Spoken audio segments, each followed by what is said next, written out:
आइए आज एक ऐसी शख्सियत की कहानी में उतरते हैं जिसने इंसानों और मशीनों के बीच के रिश्ते को हमेशा के लिए बदल कर रख दिया। एक बायोग्राफर के नजरिए से देखें तो ये महज एक टेक जीनियस की कहानी नहीं है। ये गहरे विरोधाभासों से भरे एक ऐसे इंसान का विश्लेषण है जिसकी जटिल लीडरशिप और अनोखी सोच ने आधुनिक दुनिया को देखने का हमारा नजरिया ही बदल दिया। चलिए इस गहराई में चलते हैं। जरा उस पल की कल्पना कीजिए। कैलिफोर्निया की एक शांत सड़क, रात के करीब 2 बजे है और हल्की बारिश हो रही है। एक गैरेज की बत्ती अब भी जल रही है। अंदर एक नंगे पैर, लंबी दाढ़ी वाला नौजवान तारों और मशीनों के बीच लगातार बेचैनी से घूम रहा है। उसकी आंखों में एक अजीब सी चमक है और वो एक बहुत ही विशाल विजन जोर से बोल रहा है। लोगों को अभी पता नहीं, लेकिन एक दिन पूरी दुनिया ये मशीनें अपने हाथों में पकड़ेगी। उस रात उस गैरेज में सिर्फ एक कंपनी का जन्म नहीं हो रहा था, बल्कि एक ऐसी क्रांति की नींव रखी जा रही थी जो आने वाले कई दशकों को पूरी तरह आकार देने वाली थी। तो इस महान दूरदर्शी की शुरुआत आखिर हुई कहां से?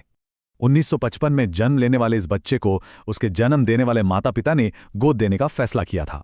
एक साधारण मैकेनिक परिवार में पले बड़े होने के बावजूद ये बात उनके अंदर हमेशा एक अजीब सा खालीपन छोड़ गई। एक ऐसा अनकहा दर्द जिसे शायद ही कभी खुलकर जाहिर किया गया हो। लेकिन लीडरशिप के नजरिए से यह समझना बहुत दिलचस्प है कि विडंबना देखिए, इसी खालीपन ने उनके भीतर हर चीज को नियंत्रित करने और कुछ नया बनाने की एक कभी ना बुझने वाली भूख को जन्म दिया। ये एक ऐसा जुनून था जो उन्हें रुकने नहीं देता था। अब यहां जो बात सबसे ज्यादा ध्यान खींचती है वो है उनके शुरुआती विद्रोही कदम। 1971 में स्टीव वॉज़नियाक के साथ मिलकर ब्लू बॉक्स नाम का एक गैर कानूनी डिवाइस बनाना कोई छोटी बात नहीं थी। इससे फ्री में फोन कॉल किए जा सकते थे। लेकिन इस घटना ने उन्हें एक बहुत बड़ा सबक दिया कि तकनीक सिर्फ कुछ पुर्जे या मशीन नहीं है, बल्कि तकनीक असल में ताकत है। अपनी वैन और एक कैलकुलेटर बेचकर जो कंपनी शुरू की गई उसका नाम एप्पल रखा गया। क्यों? क्योंकि अपनी फ्रूट डाइट के कारण उन्हें लगा कि यह नाम बहुत ही साधारण, दोस्ताना और बिल्कुल भी डराने वाला नहीं है। जैसे जैसे ये गैरेज स्टार्टअप एक ग्लोबल ताकत बनने लगा, उनके व्यक्तित्व के वो दोहरे और चरम रूप भी दुनिया के सामने आने लगे। और यहीं से उनके जीवन का सबसे बड़ा विरोधाभास खुलकर सामने आता है। जरा सोचिए, एक तरफ उनका विजन था तकनीक का लोकतंत्रीकरण करना। वो चाहते थे कि कंप्यूटर आम लोगों के लिए बेहद आसान और यूजर फ्रेंडली हों। लेकिन दूसरी तरफ उनका काम करने का तरीका, वो किसी तानाशाह की तरह था।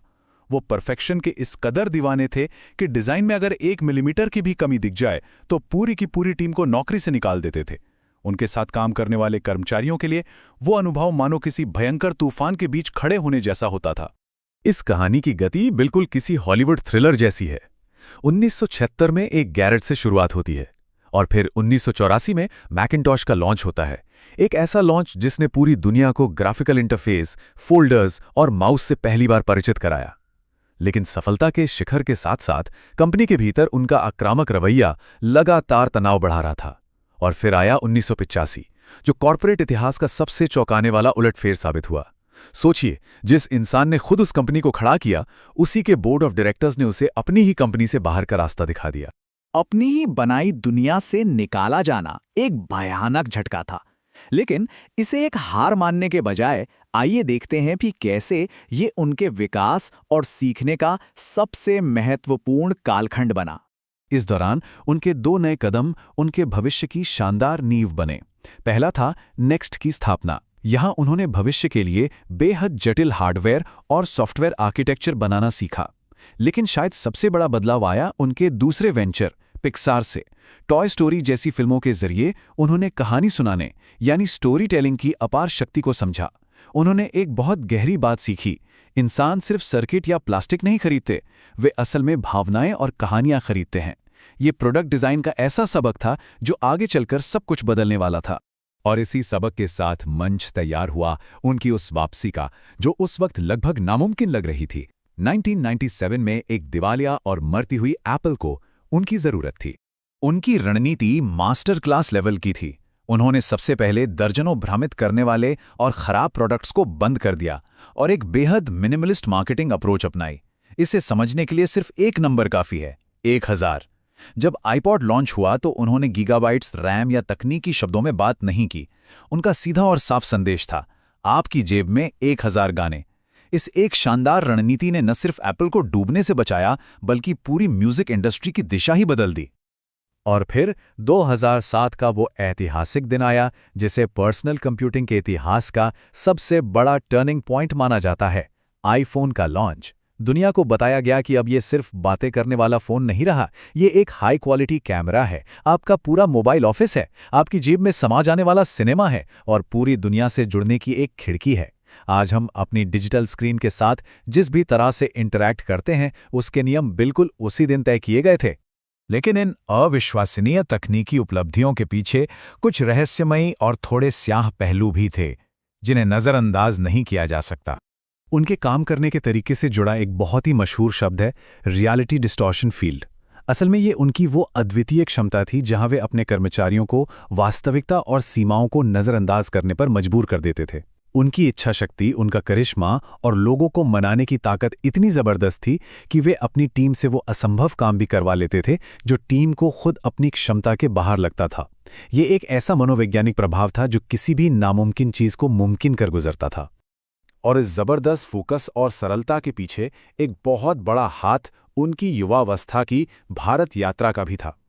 हिमालय की घाटियों में घूमना, साधुओं से मिलना और ज़ैन बौद्ध धर्म का गहराई से अध्ययन करना उनके लिए महज कोई आध्यात्मिक खोज नहीं थी।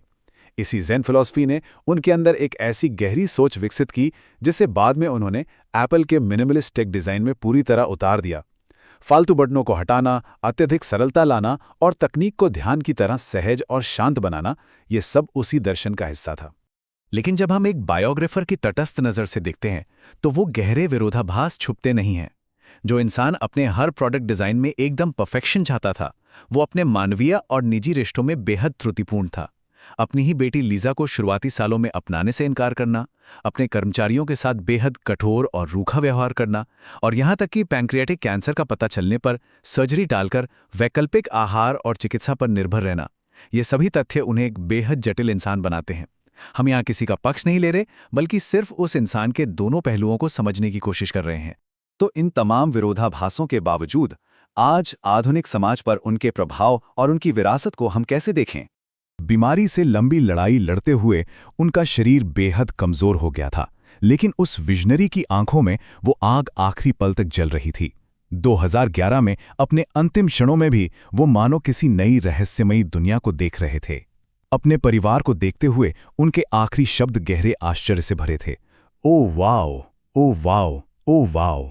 आज अरबों लोग हर दिन जिस खूबसूरत स्क्रीन को छूते हैं, उसमें उसी व्यक्ति का विजन जिंदा है। लेकिन ये पूरी कहानी लीडरशिप और इनोवेशन को लेकर हमारे सामने एक बहुत गहरा सवाल छोड़ जाती है। क्या जो निर्बाध, सरल और खूबसूरत डिजिटल दुनिया आज हमारे पास है, वो उस इंसान के अंधकार में और समझौता न करने वाले परफेक्शनिज्म के बिना कभी बन पाती? क्या महान इनोवेशन के लिए हमेशा ऐसे ही तीव्र विरोधाभासों की जरूरत होती है? इस जटिल विरासत के इसी सवाल के साथ आज का हमारा ये विश्लेषण यहीं समाप्त होता है। सोचने पर मजबूर करता है ना?